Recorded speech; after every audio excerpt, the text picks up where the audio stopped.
Hi and hi అండి. ఈ ప్లాంట్ని పాండవ బత్తి అని పిలుస్తారండి. ఇదిగోండి అదే ఈ ప్లాంట్. ఇది వేరే వాళ్ళకి ఇవ్వడానికి తీశాను.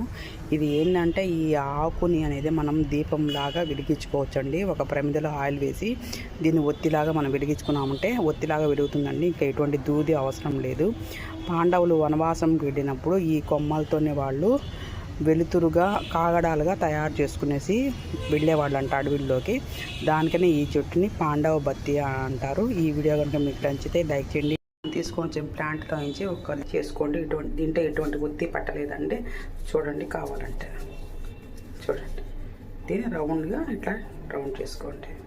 ఇప్పుడు ఒత్తిలో ఆయిల్ ఉంది కదా, ఇట్లా ముంచుకోండి.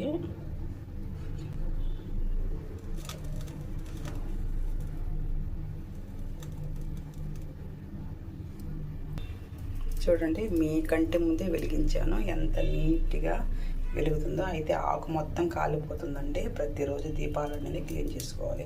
అదొకటేనండి. మన ఇంట్లో ఎటువంటి